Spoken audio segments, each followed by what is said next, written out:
Hello guys, நம்ம கார்த்திக் கதையில மாற்று என்பது என்ன நடக்க போகுது அப்படிங்கறத பத்தி தாங்க இந்த வீடியோல இப்ப நம்ம பார்க்க போறோம். இந்த வீடியோவுக்கு மறக்காம லைக் பண்ணிக்கோங்க.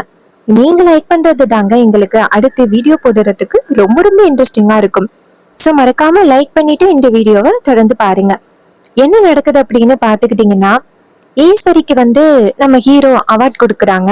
ஈஸ்வரி வேற வழியே இல்லாம அந்த அவார்டை வாங்குறாங்க. ஏன்னா அங்க அவ்வளவு மீடியாக்காரவங்க வந்திருக்காங்க. அவங்க யாராவது ஒருத்தவங்க ஈஸ்வரி கோவப்படுறத வீடியோ எடுத்து போட்டாங்கன்னு வச்சுக்கிடுங்களேன், அவ்வளவுதான், ஈஸ்வரி காலி. அதனாலதான் ஈஸ்வரி அமைதியா அந்த அவார்டை வாங்கிக்கிறாங்க. வாங்கிக்கிட்டு அமைதியா நிக்கிறாங்க. அதுக்கப்புறம் ஹீரோ எல்லாருக்கும் வணக்கம் சொல்லிட்டு அந்த இடத்துல இருந்து கிளம்புறாரு. அப்போ வில்லி நினைக்கிறாங்க, ச்சே, அக்கா கறி எப்படியாவது கோவப்படுத்தி இந்த இடத்துல ஒரு பெரிய பிரச்சனைய கொண்டுட்டு வரலாம் அப்படின்னு நினைச்சோம். ஆனா இவ என்னடான்னா இப்படி அமைதியா இவங்கிட்ட இருந்து அவார்ட் வாங்கிட்டே நிக்கிறா. இது சரிப்பட்டு வராது போலயே அப்படின்னு வில்லி நினைக்கிறாங்க. ஈஸ்வரி எல்லாரையும் பார்த்து, இங்க பாருங்க, இன்னைக்கு மகளிர் தினம், எல்லாருமே ரொம்ப சந்தோஷமா இருங்க அப்படின்னு சொல்லிட்டு ஈஸ்வரி நிறைய வார்த்தைகளை பேசுறாங்க. பேசி முடிச்சுட்டு எல்லாருக்கும் வணக்கம் சொல்றாங்க. வணக்கம் சொல்லிட்டு வெளியில வராங்க. அப்ப சந்திரா நேரா ஈஸ்வரிய பார்த்து, அக்கா, நீ இப்படி பண்ணுவ அப்படின்னு நான் கொஞ்சம் கூட எதிர்பார்க்கவே இல்லை. போயும் போயும் அவன் கொடுத்த இந்த அவார்டை வாங்கிக்கிட்டு வந்துகிட்டு இருக்க. ஏங்கா, அப்போ உனக்கு அந்த டிரைவர் பையன் மேல கொஞ்சம் கூட கோவமே இல்ல போல, அவனை நீ மருமகனை ஏத்துக்கிட்ட போல அப்படின்னு. இதை கேட்டதும் ஈஸ்வரி சொல்றாங்க, ஏய், ஏண்டி இப்படி பேசுற? இங்க பாரு, எனக்கு அவனை கொஞ்சம் கூட பிடிக்கவே பிடிக்காது. அவனை நான் என் மருமகனா என்னைக்குமே ஏத்துக்க மாட்டேன். என் வாழ்க்கையில அடியோட வெறுக்கிறது அவனைதான். அதுக்கு வில்லி சொல்றாங்க, அக்கா, நீ இன்னைக்கு நடந்துகிட்டத பார்த்தா எனக்கு அப்படி தெரியல. இந்த மீடியாக்காரவங்க நாளைக்கு என்ன எழுத போறாங்க அப்படின்னு தெரியல. இத கேட்டதும் ஈஸ்வரி சொல்றாங்க, இங்க பாருடி, என்ன பண்றது, அத்தனை பேருக்கு முன்னாடி இந்த அவார்டை வாங்குற மாதிரி ஆகிருச்சு. நான் மட்டும் கோவப்பட்டு ஏதாவது பேசிருந்தேன் அப்படின்னு வச்சுக்கேன், நேத்து என்ன பத்தி என்ன தப்பான நியூஸ் எவ்வளவு வந்திருந்துச்சு, அதை விட அதி பயங்கரமா இன்னைக்கு வரத்துக்கு வாய்ப்புகள் இருந்திருக்கும். நீ சொல்ற மாதிரி டக்குன்னு எடுத்தோம் கவுத்தோம் அப்படின்னு என்னால கோவப்பட முடியாது. நான் இந்த ஊருக்கூட தலைவி, சோ நான் கொஞ்சம் பொறுமையாதான் நடந்துக்கணும். இத கேட்டதும் வில்லி நினைக்கிறாங்க, என்னடா இது, அக்கா இப்படி பேசுறாளே, சே, அவளோட கோவத்தை தூண்டி பெரிய பிரச்சனையா உருவாக்கலாம் அப்படின்னு நினைச்சா இவ என்ன இப்படி பேசுறா அப்படின்னு வில்லிக்கு பயங்கர ஷாக்கிங்கா இருக்கு. அதுக்கு ஈஸ்வரி சொல்றாங்க, இங்க பாரு சந்திரா, ஒவ்வொரு இடத்துல நம்ம விட்டு கொடுத்து போறதுதான் நல்லது. இவன் நேரா வீட்டுக்கு தானே வருவான், வீட்டுக்கு வந்த பிறகு அவனுக்கு இருக்கு. இத கேட்டதும் வில்லியும், சரிக்கா, நீ என்ன முடிவு பண்றியோ அது எல்லாத்துக்கும் நான் கண்டிப்பா உறுதுணையா இருக்கேன் அப்படின்னு சொல்ல, ஈஸ்வரியும், சரிடி, ஆனா என் மேல கோவப்படாத, எல்லாமே நம்ம குடும்பத்துக்காக தான் நான் பண்ணிக்கிட்டு இருக்கேன். நம்ம எல்லாரும் சந்தோஷமா இருக்கணும் அப்படிங்கறதுக்காக தான் இதெல்லாம் பண்ணிக்கிட்டு இருக்கேன். என் மேல கோவப்படாதடி. அதுக்கு வில்லி சொல்றாங்க, சரிக்கா, நீ என்ன முடிவு எடுத்தாலும் அது சரியாதான் இருக்கும். நான் எப்பவுமே உனக்கு சப்போர்ட்டா தான் இருப்பேன் அப்படின்னு சொல்ல, ஈஸ்வரியும், சரிடி, இந்த வீட்லயே எனக்கு ஆதரவா இருக்கிறது நீ மட்டும்தான் அப்படின்னு. அதுக்கு வில்லி சொல்றாங்க, சரி வா வீட்டுக்கு போகலாம் அப்படின்னு வீட்டுக்கு கிளம்புறாங்க. இன்னொரு பக்கம் நம்ம ஹீரோ நேரா வீட்டுக்கு வராரு. அப்ப ரேவதி நேரா அவங்க ஹஸ்பண்ட பார்த்த, என்னங்க, நீங்க தான் இன்னைக்கு அம்மாவுக்கு அவார்ட் கொடுத்தாங்க அப்படின்னு கேள்விப்பட்டேன். எனக்கு கேட்கவே ரொம்ப சந்தோஷமா இருக்கு. நேத்து எங்க அம்மா என்ன பார்த்து என்ன பேசினாங்க தெரியுமா?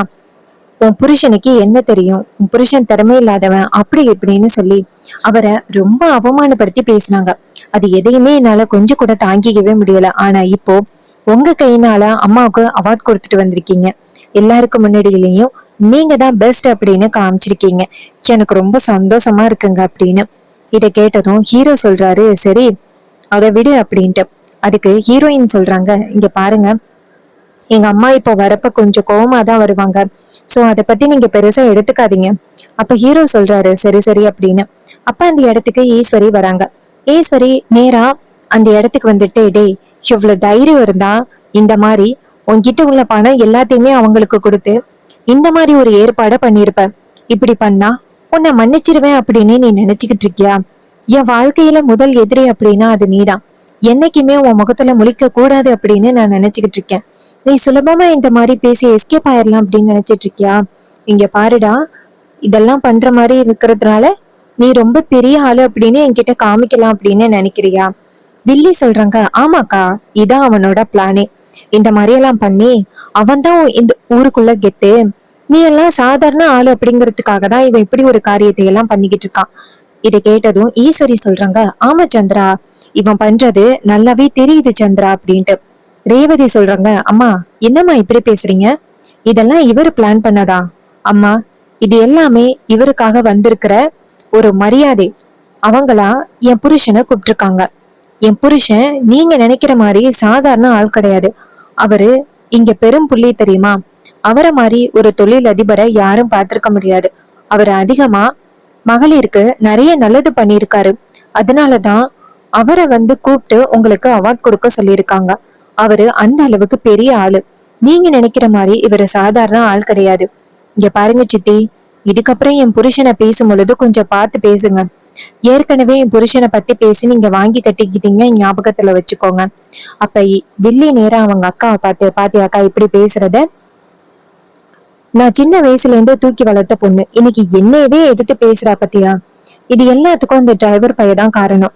ரேவதிக்கு இதுக்கு முன்னாடி பேச தெரியுமா அப்படின்னு நம்ம பார்த்தோம். இப்ப என்னடானா இப்படி பேசுறா அப்படின்னு. இதை கேட்டதும் ரேவதி சொல்றாங்க, இங்க பாருங்க சித்தி, நான் பேச முழு காரணமே நீங்க தான் அம்மாவை இந்த மாதிரி தூண்டி விட்டு பேச வைக்கிறீங்க. இல்லைன்னா அம்மா இந்த அளவுக்கு வந்திருக்க மாட்டாங்க. அதுக்கு வில்லி சொல்றாங்க, அப்போ அக்காவுக்கு கொஞ்சம் கூட அறிவே இல்லை அப்படின்னு சொல்றியா? பாத்தியாக்கா, உன் பொண்ணு உன்னோட திறமைய எப்படி மட்டம் தட்டி பேசுறா. இன்னைக்கு அந்த மகளிர் அணி உன்னை தேர்ந்தெடுத்து உனக்கு அவார்ட் கொடுக்க போறாங்க. ஆனா இந்த டிரைவர் பைய காசு கொடுத்து நான் தான் அவார்ட் கொடுக்க போறேன் அப்படின்ட்டு எல்லாத்தையுமே ரெடி பண்ணி அவன் கைனாலேயே உனக்கு அவார்ட் கொடுத்துருக்கான். இது எல்லா திட்டமும் பண்ணது அவன். கடைசியில நீ கெட்ட பேர் வாங்குற பத்தியா? நீ இன்னைக்கு அவார்ட் வாங்கியிருக்கிறத பார்த்து உன் பொண்ணுங்க எல்லாரும் சந்தோஷப்படணும். ஆனா யாருக்குமே சந்தோஷம் இல்ல போலக்கா. ஈஸ்வரி சொல்றாங்க, விடி சந்திரா, இவங்க எல்லாரும் இப்படிதான் பேசுவாங்க. அப்ப சந்திரா கேக்குறாங்க, அக்கா அந்த அவார்டு கொடு. இத நீ இவன் கைனால வாங்கியிருக்க. இவன் கைனால வாங்கினத நீ கையில வச்சுக்கவே கூடாது, தூக்கி வீசுக்கா அப்படின்னு சொல்ல ஈஸ்வரி அந்த அவார்டை வாங்குறாங்க. வாங்கிட்டு, ஆமாண்டி, இவன் கொடுத்த அவார்டை நான் வச்சுக்கணும் அப்படின்னு அவசியமே இல்லை அப்படின்னு அந்த அவார்டை தூக்கி வீசுறாங்க. இத பார்த்ததும் செம்ம ஷாக் ஆகுறாங்க நம்ம ஹீரோயின். அம்மா என்ன பண்றீங்க? ஈஸ்வரி சொல்றாங்க, என்னடி, இவன் கொடுத்த அவார்டை நான் வீட்டுக்குள்ள சந்தோஷமா எடுத்துட்டு வருவேன் அப்படின்னு நீங்க நினைச்சுக்கிட்டு இருக்கீங்களா? இந்த அவார்டு எனக்கு தேவையே கிடையாது. அந்த இடத்துல நான் அமைதியா இருந்ததுக்கு என்ன காரணம் தெரியுமா? நான் நிறைய மீடியா பீப்புளா வர வச்சுட்டேன். அந்த இடத்துல நான் கோவப்பட்டு நடந்துக்கிட்டேன் அப்படின்னா அதுவே எனக்கு ரொம்ப பெரிய கெட்ட பேராகும். 2 நாளைக்கு முன்னாடி என் மேல ரொம்ப பெரிய பழி வந்துச்சு. சோ மறுபடியும் இதே மாதிரி மாட்டிக்கிறதுக்கு வாய்ப்புகள் இருக்கு. அதனாலதான் நான் பொறுமையா இருந்தேன். மத்தபடி இவன் மேல எந்த கோவமும் இல்லைன்னு சொல்ல முடியாது. இங்க பாருடா டிரைவர் பையலே, இந்த வீட்டுக்குள்ள நீ வரத்துக்கு கொஞ்சம் கூட தகுதியே இல்லை. அத முதல்ல ஞாபகம் வச்சுக்கோ. அப்ப ஹீரோ சொல்றாரு, இங்க பாருங்கத்த, இது எதையுமே நான் பிளான் பண்ணல. எனக்கு மகளிர் சங்கத்துல இருந்து போன் பண்ணி கூப்பிட்டாங்க. சரி கூப்பிடுறாங்களே அப்படின்னு நினைச்சுதான் நான் வந்தேன். மத்தபடி என்னோட நோக்கம் எதுவுமே இல்லை. நீங்க என்னை தப்பா நினைச்சுக்கிட்டீங்க அப்படின்னா அதுக்கு நான் பொறுப்பாக முடியாது. இங்க பாருங்கத்த, என்னைக்குமே உங்களுக்கு எதிராக நான் எந்த வித திட்டமும் போட மாட்டேன். நான் எப்பவுமே உங்களுக்கு ஆதரவா தான் இருப்பேன். உங்களுக்கு என்ன பிரச்சனை வந்தாலும் அதை நான் பாதுகாத்துக்கிட்டு தான் இருக்கேன். என்னை தயவு செஞ்சு நீங்க தப்பா நினைக்காதீங்க. அப்போ நம்ம மயில சொல்றாரு, ஆமாட்ட, இன்னைக்கு கூட லேப்டாப் ரொம்ப நேரமா வராம இருந்துச்சுல்ல, அந்த லேப்டாப்ப அந்த சிவனாண்டியோட ஆட்கள் கடத்தி வச்சிருந்தானுங்க. மாப்பிள்ள தான் போயிட்டு அந்த லேப்டாப்ப ரெக்கவர் பண்ணி கொண்டுட்டு வந்தாரு. அவரு மட்டும் சரியான நேரத்துக்கு வராம இருந்திருந்தா மறுபடியும் அந்த மீடியா பீப்புள் உங்களை பத்தி தப்பா தான் போட்டிருப்பாங்க. நீங்க இன்னமும் மாப்பிள்ளைய பத்தி தப்பா தான் நினைச்சுக்கிட்டு இருக்கீங்க. ஆனா மாப்பிள்ளை உங்களுக்கு எல்லா விதத்திலையும் நல்லது பண்ணிக்கிட்டு தான் இருக்காரு. ஆனா நீங்க தான் மாப்பிள்ளைய பத்தி இன்னும் தப்பா நினைச்சுக்கிட்டே இருக்கீங்க. அத்தை, தயவு செஞ்சு உங்களோட முடிவை மாத்துக்கிட்டீங்க. மாப்பிள்ளை மாதிரி ஒரு நல்லவங்க எங்கேயுமே இருக்க முடியாது. அவர் உங்களுக்கு அடுத்தடுத்து நல்லதுதான் பண்ணிக்கிட்டு இருக்காரு. அதை விட்டுட்டு நீங்க அடுத்தடுத்து அவர் மேல இப்படி பழி சுமத்திக்கிட்டே இருக்கீங்க. இதோட நிப்பாட்டுங்க அப்படின்னு. இதை கேட்டதும் ஈஸ்வரி சொல்றாங்க, இங்க பாரு, தேவையில்லாம நீ பேசாத அப்படின்னு. அப்ப வில்லி சொல்றாங்க, பாத்தியாக்கா நாடகத்தை, இவனே லேட்டா வர மாதிரி பிளான் பண்ணுவானா, லேட்டா வர மாதிரி பிளான் பண்ணி இந்த மாதிரி பேசுவானா. இங்க பாருக்கா, இவங்க பேசுறது எதையுமே நம்பாத. இவங்க எல்லாருமே ஒரு கூட்டு களவாணி. இவங்க எல்லாருமே சேர்ந்து இந்த மாதிரி பிளான் பண்றாங்க. தயவு செஞ்சு அதெல்லாம் நம்பாதக்கா. இத கேட்டதும் ஈஸ்வரி சொல்றாங்க, தெரியுதுடி, எனக்கு தெரியாதா யாரு எனக்கு நல்லது பண்றாங்க, யாரு எனக்கு கெட்டது பண்றாங்க அப்படின்னு. கண்டிப்பா வந்துட்டு இந்த டிரைவர் பையன் தான் இது எல்லாத்தையுமே பண்ணிருப்பான் அப்படின்னு நல்லாவே தெரியுது. அப்ப ஹீரோ சொல்றாரு, அத்தை நீங்க என்னைய நம்பணும் அப்படின்னு நான் எதிர்பார்க்கல, பட் நீங்க நம்ப கூடாது அப்படின்னு நான் சொல்லல. இது எல்லாத்துக்கும் வேற ஒருத்தவங்க காரணமா இருக்காங்க. அவங்க யாரு அப்படிங்கறத கூடிய சீக்கிரம் உங்களுக்கு நிரூபிச்சு என் மேல எந்த தப்புமே இல்லை அப்படிங்கிறத ஆதாரத்தோட உங்களுக்கு நிரூபிப்பேன். அது எல்லாமே கூடிய சீக்கிரம் நடக்கும். கண்டிப்பா ஒரு நாள் என்னை பத்தி புரிஞ்சுப்பீங்க. இதை கேட்டதும் ஈஸ்வரி சொல்றாங்க, இங்க பாரு, நீ பேசுறத நான் கேட்கணும் அப்படின்னு அவசியம் இல்லை. நீ கொடுத்த இந்த அவார்டும் தேவையில்லை அப்படின்னு ஹீரோ மேல அந்த அவார்டை தூக்கி வீசிட்டு ஈஸ்வரி ஹீரோவை பார்த்து, அதை விட இன்னொரு முக்கியமான விஷயம், நீ தானே இந்த நகையெல்லாம் எடுத்த, அதனால இந்த வீட்டுக்குள்ள வரக்கூடாது அப்படின்னு நான் சொல்லியிருக்கேன். சோ வீட்டுக்குள்ள வரணும் அப்படின்னு எந்த காலத்திலயும் முயற்சி பண்ணாத, வெளியிலே நின்னு ஏ ரேவதி, உன் புருஷன் சீக்கிரம் உண்மையை நிரூபிச்சிரும் அப்படின்னு நீ நினைச்சுக்கிட்டு இருக்க. ஆனா இது எல்லாத்தையுமே பண்ணது உன் புருஷன் தான். சோ கண்டிப்பா அவனால என் மேல எந்த தப்பும் இல்லை அப்படிங்கிறத நிரூபிக்கவே முடியாது. நீ கடைசி வரைக்கும் வீட்டு வாசல்லே தான் நிக்க போற அப்படின்னு சொல்லிட்டு ஈஸ்வரி அந்த இடத்துல இருந்து வீட்டுக்குள்ள போறாங்க. இத பார்த்துட்டு நம்ம ஹீரோயின் ரொம்ப கவலைப்படுறாங்க. அம்மா கிட்ட எவ்வளவு சொன்னாலும் அம்மா கொஞ்சம் கூட புரிஞ்சிக்கவே மாட்டேங்கிறாங்களே அப்படின்னு ஹீரோயின் ரொம்ப வருத்தப்படுறாங்க. அப்ப ஹீரோ இங்க இருந்து ஹீரோயின்ட்ட வந்துட்டு, இங்க பாரு, அத்தை இப்படி கோவப்படுறாங்களே அப்படின்னு நீ கவலைப்படாத. சீக்கிரம் அத்தை கிட்ட என் மேல எந்த தப்பும் இல்லை அப்படிங்கறத நிரூபிச்சு சீக்கிரம் வந்துட்டு நீ வீட்டுக்குள்ள போகலாம், சரியா? அப்ப ஹீரோயின் சொல்றாங்க, சரி, சீக்கிரம் உண்மையை கண்டுபிடிங்க, அந்த நம்பிக்கை எனக்கு இருக்கு அப்படின்னு. இன்னொரு பக்கம் வில்லி வீட்டுக்குள்ள வந்ததோட அவங்க அக்கா கிட்ட, அக்கா சூப்பரான முடிவு எடுத்தக்கா, அந்த டிரைவர் பையல எங்க நீ மன்னிச்சிட்டியோ அப்படின்னு நினைச்சேன். ஒரு செகண்ட் நான் ரொம்பவே பயந்து போயிட்டேன். சோ இப்ப நீ எடுத்த முடிவு ரொம்ப தரமான முடிவுக்கா. அந்த டிரைவர் பையல நீ வீட்டுக்குள்ளேயே விடவே கூடாது, அதுதாங்க சரி. ஈஸ்வரி சொல்றாங்க, ஆமாண்டி, அவனால இன்னும் நான் எவ்வளவு பிரச்சனைகளை சந்திக்க போறேன் அப்படின்னு தெரியல. அத்தனை பேருக்கு முன்னாடி அவன் கையில அவார்ட் வாங்கியிருக்கேன். மீடியா பீப்புள் எல்லாருமே இன்னும் கொஞ்ச நேரத்துல அதை பத்தி பேச போறாங்க. அதை நினைச்சாதான் எனக்கு கவலையா இருக்கு. அப்ப வில்லி சொல்றாங்க, ஆமாக்கா, அது ரொம்ப பெரிய அவமானக்கா. மருமகன் கையினால மாமியார் வந்துட்டு அவார்ட் வாங்கியிருக்காங்க அப்படிங்கிறது எவ்வளவு பெரிய கேவலமான ஒண்ணு. அது கண்டிப்பா என்னால தாங்கிக்கவே முடியாதுக்கா. நீ எப்படி தாங்கிக்க போறேன்னு தெரியலையே அப்படின்ட்டு வில்லி இன்னுமே ஈஸ்வரி கிட்ட பலதையே சொல்லி கோவப்படுத்துறாங்க. சோ இந்த கதை உங்களுக்கு பிடிச்சிருக்கா? இந்த கதை பிடிச்சிருந்துச்சுன்னா இந்த வீடியோவுக்கு மறக்காம லைக் பண்ணிக்கோங்க. நீங்க லைக் பண்றதுதான் எங்களுக்கு அடுத்து வீடியோ போடுறதுக்கு ரொம்பவே இன்ட்ரெஸ்டிங்கா இருக்கும். ஸோ மறக்காம லைக் பண்ணிட்டு இந்த வீடியோவை தொடர்ந்து பாருங்க.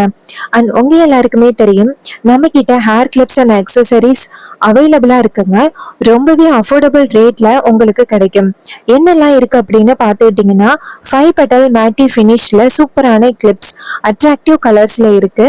அடுத்ததா சூப்பரான ஒரு டெய்ஸி கிளிப்ஸ் இருக்கு, டிரான்ஸ்பரண்ட் கிளாத் கிளிப் இருக்கு, எல்லாருக்கும் ரொம்ப பிடிச்ச ஸ்க்ரன்ச்சஸ், அதுவும் டிஃப்ரெண்ட் கலர்ஸ்ல அவைலபிளா இருக்கு. அண்ட் நம்ம சப்ஸ்கிரைபருக்காக சூப்பரான ஒரு கிவ்அவே வந்து அனௌன்ஸ் பண்ணியிருக்கோம். ஸோ இந்த கிவ்அவேல வந்து அவங்களுக்கு 20 டிஃப்ரெண்ட் டைப் ஆஃப் கிளிப்ஸ் கொடுக்க போறோம். ஸோ இந்த கிளிப்ஸ் கண்டிப்பா உங்களுக்கு ரொம்ப பிடிக்கும். இந்த கிவ்அவேவை மிஸ் பண்ணக்கூடாது அப்படின்னு நினைச்சீங்கன்னா சீக்கிரம் கமெண்ட்ல ஹாய் அப்படின்னு மெசேஜ் பண்ணுங்க. இந்த கிவ்அவேல எப்படி பார்ட்டிசிபேட் பண்றது அப்படிங்கிறத நான் உங்ககிட்ட ஷேர் பண்றேன். அப்படி இல்லைனாலும் நீங்க வந்துட்டு நம்ம கிட்ட hair clips and accessories buy பண்ணலாம் அப்படின்னாலும் நீங்க நம்மளோட ஹேர் கிளிப்ஸ் எல்லாம் எவ்வளோ இருக்கு அப்படிங்கிறத பார்த்து நீங்க பை பண்ணிக்கலாம். ஷிப்பிங் எல்லாம் ஜஸ்ட் உங்களுக்கு 30 rupeesக்கு பண்ணி கொடுக்குறோம். ஸோ சீக்கிரம் ஆர்டர் பிளேஸ் பண்ணுங்க, அதோட கிவ்அவேலையும் பார்ட்டிசிபேட் பண்ணுங்க. ஸோ இந்த கிவ்அவே சம்பந்தமா உங்ககிட்ட எந்த விதமான பணமும் கேட்க மாட்டோம். ஸோ அதுலயும் அலர்ட் ஆயிடுங்க, ஓகேவா? ஸோ இது வரைக்கும் இந்த வீடியோவை பார்த்தவங்க எல்லாருக்குமே ரொம்ப நன்றி. நம்ம ஹீரோ வந்துட்டு கண்டிப்பா உண்மையை நிரூபிப்பாரு. ஹீரோயின் கெத்தா அவங்க ஹஸ்பண்டை வீட்டுக்குள்ள கூட்டிட்டு வருவாங்க. அது எல்லாம் அப்கமிங் எபிசோடுல ரொம்ப ரொம்ப இன்ட்ரெஸ்டிங்கா நடக்க போகுது. தேங்க்யூ ஃபார் வாட்சிங். நெக்ஸ்ட் வீடியோல பார்ப்போம்.